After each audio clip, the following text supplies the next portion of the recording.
Hey y'all, it's Tim Miller from the Bulwark. We're doing a new thing lately. We're bringing on a politician that's caught my eye about something. We chat about the news, and I'm pumped to be here with Congressman Greg Landsman out of Ohio 1, Cincinnati, Democratic Congressman out of Cincinnati. How you doing, Greg?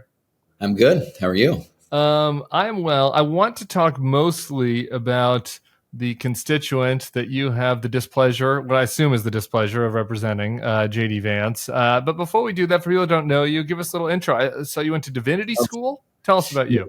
Yeah, so I represent the first congressional district in Ohio, Cincinnati, eastern suburbs, and then a chunk of rural Ohio. So in my mind, a perfect district. It's an equal number of Democrats, Independents, Republicans, one part city, one part suburbs, one part rural Ohio. I was a teacher. My parents were teachers. I did child education advocacy, ran a ballot measure in 2016 that led to Cincinnati being the first city in the country to provide 2 years of quality preschool. Still the only city in the country to do that. And then was at City Hall for 5 years, and now a new member of Congress and represent a very purple, swingy, a battleground district. And JD Vance happens to be a constituent. We also both grew up in Butler County. And so, I know him pretty well. Well, I guess, are you a little older? So you weren't in high school together or anything? We weren't. So he's a couple years younger than me, but around the same time. And now he lives a couple minutes. I drive by his house a couple times a day, and just do a little oppo, like seeing if anything weird's going on. Or in order to take my kids to their school, and there's a lot of camps at their school right now, is like there's no other way to get to their school than to drive by JD Vance's house. In any event, and I guess technically in Butler County, you didn't go with JD Vance, you grew up with JD Hamill. He changed his name. He changed his name in his 20s. Yeah, so this is like one of the core problems of this guy is that like there's been so many iterations. And I think right now people love an authentic candidate, an authentic politician, somebody who's just themselves, for better or for worse. And that's obviously not JD Vance. And the same is true for somebody who's they're looking for people who are normal and pragmatic. That's not JD Vance. And then somebody who shares their values. And again, like from Southwest Ohio, he and I are in the same city. Our congressional district, ostensibly a 50-50 district. I won by almost 6. He lost our district by almost 9.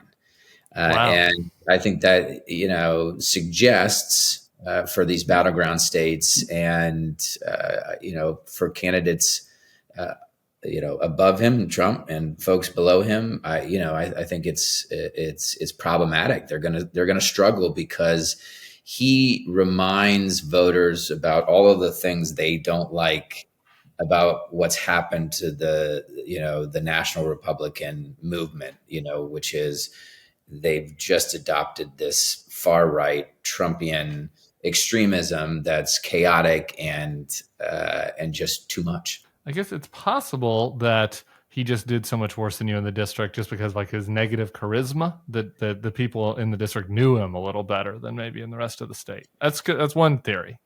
Yeah, I mean, like we do know him, and he's not like our community, and we are very much a community. We have normal conservatives, normal progressives, normal Democrats, normal Republicans. Of course, there's a few on the far left or far right, but we are just a group of normal voters. And he struggles here because he has decided to really be all in on the chaotic, cruel politics of the far right, and really in many ways leading the charge. Yeah.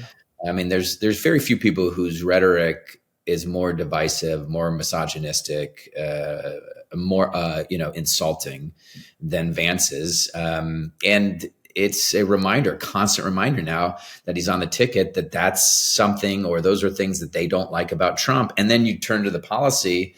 This is a guy there's like these parts of the Republican Party that aren't as popular as other parts of the Republican Party, Sure. right? So you have the Paul Ryan part of the Republican Party that wants to cut Social Security and Medicare for these, tax giveaways to billionaires and big corporations. That's Vance. There's the culture war. We're going to ban books and pick on trans kids. That part of the Republican. That's like the Marjorie Taylor Greene part. Sure. That's all JD. He's like leading the charge with Marjorie Taylor Greene and campaigned with her.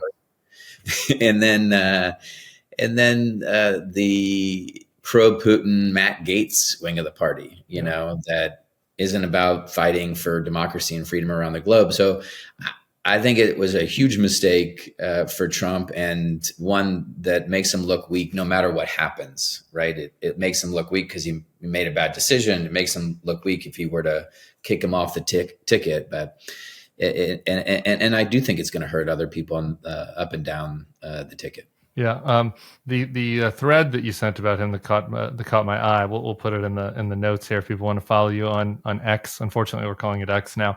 You wrote in because Mr. Vance. It's a little more respectful than I would have done, but okay. And because you're a congressman, I can just maybe insult him a little more. And because Mr. Vance claims Southwest Ohio as his own, I want to clarify that he couldn't be more different from the normal people who actually live here. It goes on with some of the specifics on that, but I do want to kind of drill in on that because I think that the Trump people fooled themselves. I don't think Donald Trump or Donald Trump Jr. know what normal people in Ohio are like or want, and I think that they fooled themselves into thinking that he was going to help them with people in the upper Midwest because he wrote that best-selling book that like Northeastern liberals mostly read. And so just wonder how you kind of see that, how JD kind of doesn't fit in with normal mainstream Ohioans. Yeah, I'm not sure they fooled themselves as much as they thought they could fool maybe the media and voters. Like I think they knew that what Vance brought to them were billionaires. I mean, he's a Silicon Valley guy, and he's made a lot of money, and that's obviously been something that Trump has prioritized in his relationships. Is what can you bring to the table financially?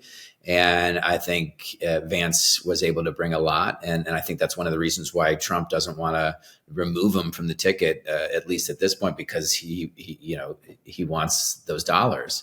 And maybe they thought because of the book, folks would be, led to believe that he was one of us. And the thing is that he grew up in Middletown. I grew up in Oxford, which is like 10, 15 minutes apart from one another. It's not Appalachia. Like right.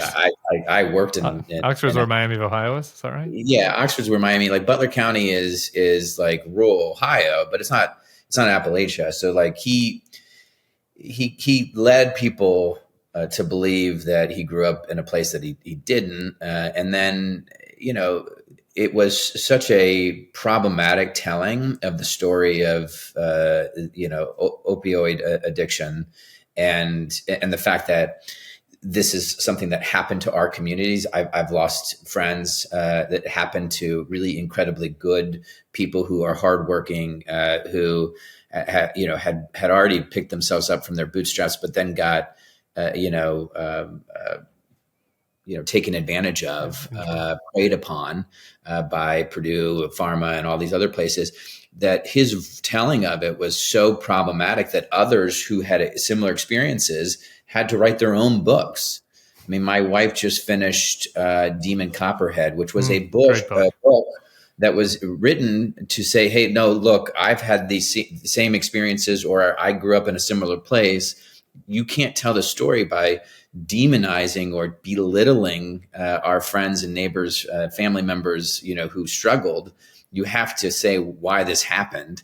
And I think most people here know that version of Vance, somebody who was willing to throw a bunch of people under the bus in order to become super wealthy and famous. Yeah. I think on the policy side also, when this idea that he's going to have this appeal, or this ticket's going to have this appeal to working class white folks, obviously that's been Trump's base. But I just think about working class white women in particular, and the Vance, this horrible messaging around childless cat women. But you know who he's thinking about. He's thinking about big city women when he says that, but not when he's talking about women who have to stay in violent marriages. Not when he's talking about women who have to have their rapist's child. I feel like those issues, like on the substance, are make the ticket even more vulnerable among that demo. I don't know what you Yeah, think about that. it's a level of misogyny that you get in this combo of Trump Vance that is unprecedented, right? Like Trump's misogyny is hugely problematic and it's awful. There's something about Vance's brand of misogyny that is like traumatizing. It's so offensive and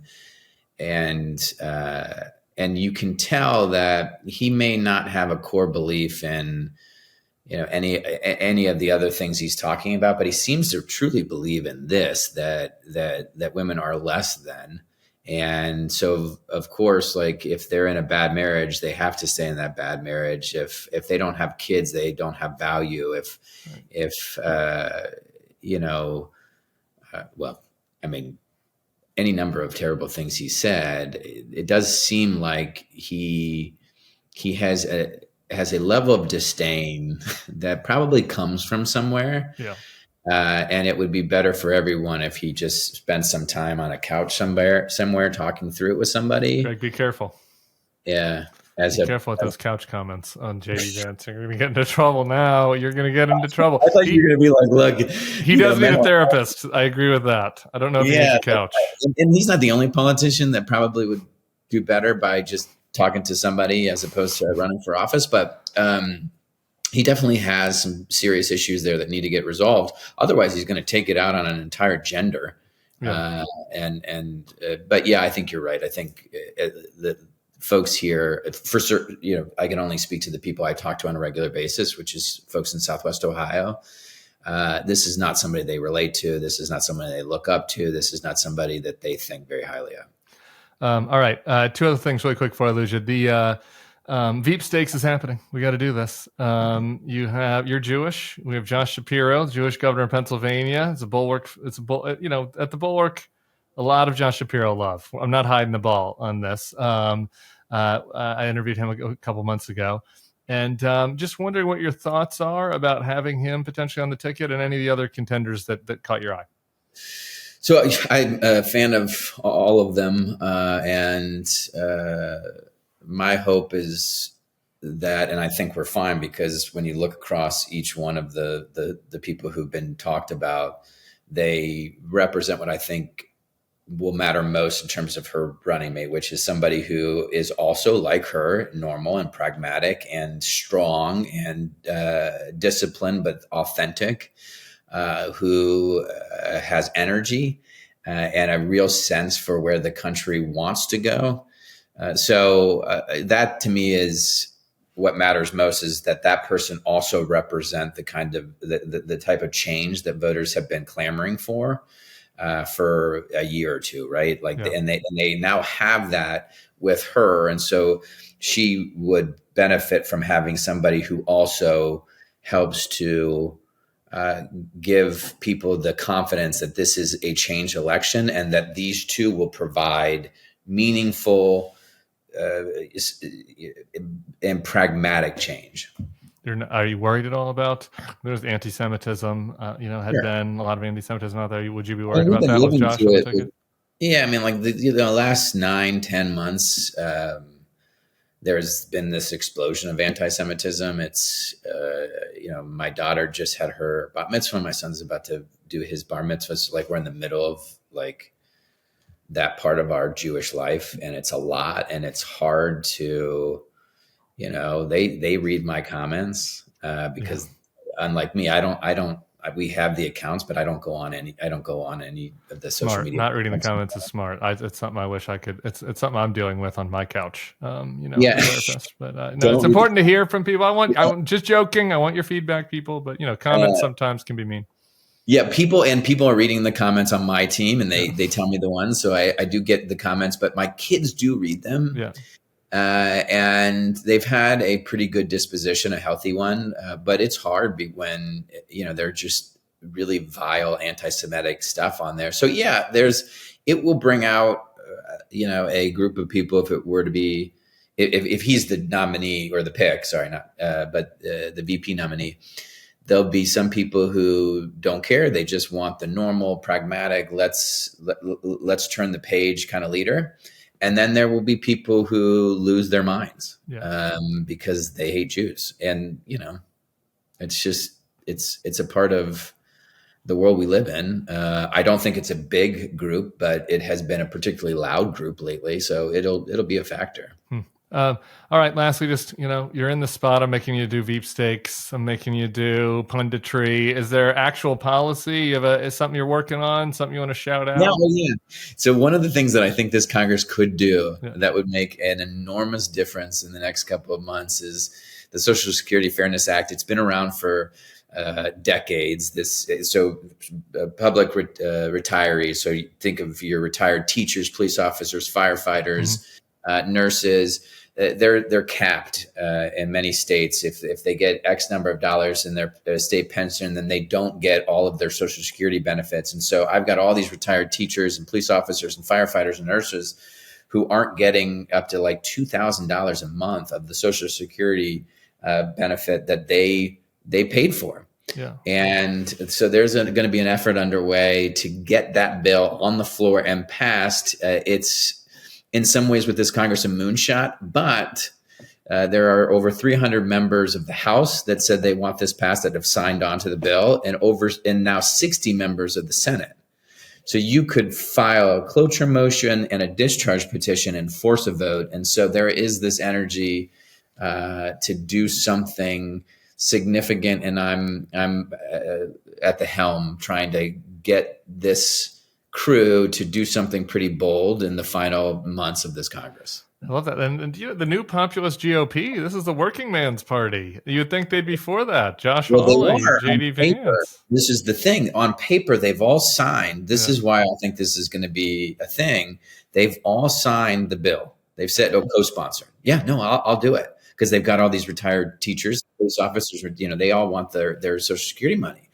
We can't seem to get it to the floor. And so the question is, can we force a vote? And we'll see what happens. Well, Speaker Johnson has like porn monitoring bills, and he's concerned about, drag shows in Paris and stuff. So we'll see. You'll see if you can get his attention on it. Greg Landsman, good luck. Thanks for coming on the Bulwark, and let's stay in touch. Yeah, thanks, Tim.